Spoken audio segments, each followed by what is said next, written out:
नमस्कार दोस्तों, आपका स्वागत है हमारे यूट्यूब चैनल राधा एजुकेशन में। आज हम इस वीडियो में देखेंगे कक्षा 4 की कोपल की हिंदी की किताब। आज हम इस वीडियो में इसके पाठ 15 के जो शूलपानी है उस पाठ को आज हम इसमें देखेंगे, पढ़ेंगे उसके बारे में। तो ये कि देखिए, दिन ढलने लगा था। भगवान महावीर घूमते हुए आस्तिक नाव के गांव में पहुँचे। गांव वाले भोजन करके आराम करने जा रहे थे, तभी उन्हें भगवान महावीर के आने की सूचना मिली। पूरा गांव उन्हें देखने के लिए उमड़ पड़ा। तो क्या महावीर जो थे वो घूमते घूमते आस्तिक नाम के गांव में पहुंच गए। तो जब गांव वाले भोजन करके आराम करने लगे तो उन्हें पता चला कि इधर से भगवान महावीर जा रहे हैं। तो पूरा गांव उन्हें देखने के लिए उमड़ पड़ा था। भगवान महावीर जिस जगह ठहरे हुए थे वहाँ शूलपानी नाम का एक राक्षस रहता था। वह अपने हाथ में शूल जैसा एक नुकीला हथियार रखता था, इसी कारण उसका नाम शूलपानी पड़ गया। तो महावीर भगवान जो है जिस स्थान पर ठहरे थे वहाँ एक राक्षस रहता था जिसका नाम शूलपानी था। वह अपने हाथ में क्या एक शूल जैसा मतलब एक नुकीला जैसा हथियार रखता था, इसी की वजह से उसका नाम शूलपानी पड़ गया था। उसके पास कौशिक नाम का एक विषैला सांप था। भगवान महावीर एक पीपल के पेड़ के नीचे बैठ गए। तो उसके पास क्या था, एक विषैला सांप था जिसका नाम क्या था, कौशिक नाम था। तो उसी गांव में एक पीपल का पेड़ था, उसके नीचे भगवान महावीर बैठ गए। थोड़ी ही देर में वहाँ सारा गांव इकट्ठा हो गया। भगवान महावीर की बातें सुनने लगा। बातचीत खत्म होने पर महावीर भगवान ने लोगों से अपने अपने घर जाने के लिए कहा। तो क्या है, जो कौशिक सांप था तो पीपल के पेड़ के नीचे जब वो बैठ गए तो सारे गांव वाले क्या हुए, वहाँ इकट्ठा हो गए और वे सभी भगवान महावीर की बातें सुनने लगे। बातचीत जब ख़त्म हुआ तो भगवान महावीर बोले कि सभी लोग अपने अपने घर चले जाइए। पर वे अपनी जगह ही बैठे रहे, वे हिले नहीं। गाँव वालों ने उनसे भी गांव में चलने के लिए कहा। गांव के मुखिया बोले, प्रभु यहाँ एक राक्षस रहता है, वह बहुत निर्दय है। जो भी रात में इधर से गुजरता है वह उसे मार देता है। तो जब भगवान महावीर वहाँ बैठे हुए थे, वे नहीं जा रहे थे, तो गांव वालों ने कहा कि प्रभु आप भी यहाँ से चलिए, क्योंकि इधर जो है एक राक्षस रहता है जो कि बहुत निर्दयी है। जो भी यहाँ रहता है रात में रहता है, उसको वो मार डालता है। भगवान महावीर उनकी बात सुनकर मुस्कुराए और बोले, तुम मेरी चिंता मत करो, वह मेरा कुछ भी बिगाड़ नहीं पाएगा। इतना कहकर वे ध्यान लगाकर बैठ गए। गांव वाले दुखी मन से लौट गए। कुछ समय बाद अंधेरा हो गया। शूलपानी बाहर से लौटा। तो भगवान महावीर जो है उनकी बातें जब वो लोग गांव वाले बोलने लगे इस तरह से बातें कि हाँ एक निर्दयी राक्षस रहता है, वो सबको मार देता है, तो ये सब बात सुनकर वे मुस्कुराए और बोले, तुम मेरी चिंता मत करो, वह मेरा कुछ नहीं बिगाड़ सकता है। इतना बात बोलकर वो ध्यान में बैठ गए। तो जब वो गांव वालों की बात नहीं माने तो क्या, बहुत गांव वाले दुखी हो गए। उसके बाद जब क्या हो गया, अंधेरा हो गया, तो शूलपानी वहाँ से बाहर निकला। उसने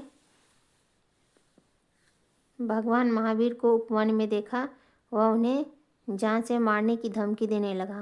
भगवान महावीर पर इसका कोई प्रभाव नहीं पड़ा। तो जब वह देखा कि तो फिर उन्होंने वो जो शूलपानी राक्षस था वो क्या उनको मारने की भगवान महावीर है उनको जान से मारने की धमकी देने लगा। पर जब वो धमकी देने लगा तो भगवान महावीर पर इसका कोई प्रभाव नहीं पड़ा। तब शूलपानी ने कौशिक नाग से भगवान महावीर को काटने के लिए कहा। तो जो शूलपानी के पास जो एक नाग रहता था तो उसको महावीर को काटने के लिए कहा। कौशिक फुफकारता हुआ भगवान महावीर की ओर बढ़ा। तभी भगवान महावीर ने शांत स्वभाव से कहा, कौशिक जरा सोचो, तुम क्या करने जा रहे हो, ऐसा करने से तुम्हें क्या मिलेगा। जो कौशिक था जो फुफकारता हुआ भगवान महावीर की ओर बढ़ा तो वे बहुत शांत स्वभाव से बोले कि कौशिक तुम रुको, तुम क्या करने जा रहे हो, उससे तुम्हें कोई फ़ायदा होगा। भगवान महावीर की बातें सुनकर सांप जहाँ का तहाँ रुक गया। शूलपानी को बहुत गुस्सा आया। वह चिल्लाया, कौशिक तुम रुक क्यों गए? अब मैं स्वयं इसे मारूंगा। तो भगवान महावीर की बातें जो है वो कौशिक सुना तो वो वहीं के वहीं रुक गया। तो यह देखकर शूलपानी को बहुत गुस्सा आया कि वह क्यों रुक गया। वह गुस्सा से बोल कर चिल्लाकर बोला, कौशिक तुम रुक क्यों गए हो? अब तुम नहीं, मतलब तुम क्यों रुक गए हो? अब मैं इसे स्वयं अब मारूंगा, तुम नहीं मारोगे तो। शूलपानी ने अपना शूल उठाया।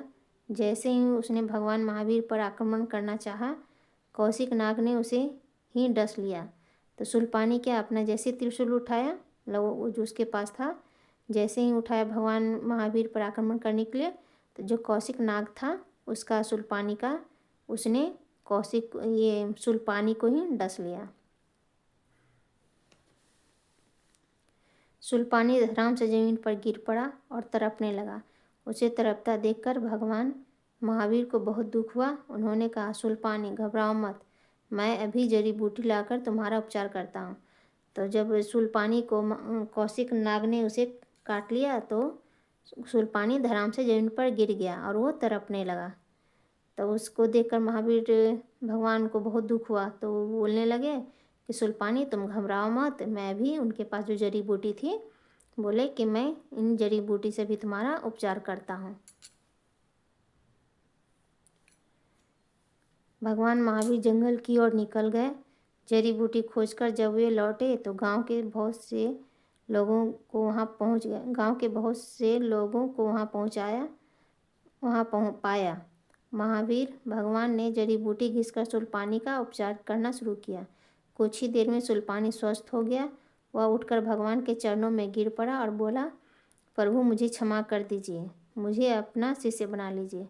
तो भगवान महावीर क्या किए, वहाँ उस गांव में जो भी जड़ी बूटी था उसको वे खोज कर लेके आए और घिस कर उसको कौशिक को ये शूलपानी को जड़ी बूटी को घिस कर पिला दिए, जिससे उसके प्राण बच गए। तो जब वो शूलपानी देखा कि इन्होंने महावीर भगवान ने उनकी जान बचाई, तो वो उनकी चरणों में गिर गया और बोला कि अब मुझे क्षमा कर दीजिए, आप मुझे अपना शिष्य बना लीजिए, अब मैं किसी को नहीं सताऊंगा।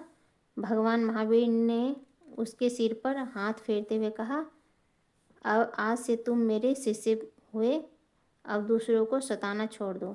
तो जब वो जो शूलपानी था भगवान महावीर के चरणों में गिर गया, तो महावीर जो भगवान थे उसके सिर पर हाथ फेरते हुए बोले कि आज से तुम मेरे शिष्य बन गए हो, अब तुम दूसरे को सताना छोड़ दो, अब नहीं सताओगे। महावीर स्वामी से मिलने के बाद से शूलपानी का जीवन ही बदल गया। तो महावीर स्वामी से जब वो मिला तो उसके बाद से उसका शूलपानी का जीवन बदल गया। पहले लोगों को सताने वाला शूलपानी अब लोगों की सहायता करने लगा। अब पहले क्या करता था वो शूलपानी? पहले लोगों को सताया करता था, लेकिन अब वो क्या करने लगा, उनकी सहायता, गाँव वालों की सहायता करने लगा। तो ये था शूलपानी, कहानी जो है शूलपानी ये था। तो ये इस अध्याय में हमने क्या किया है, शूलपानी का अर्थ समझा है। अब अगले वीडियो में हम क्या करेंगे, इसके जो प्रश्न उत्तर हैं हम देखेंगे।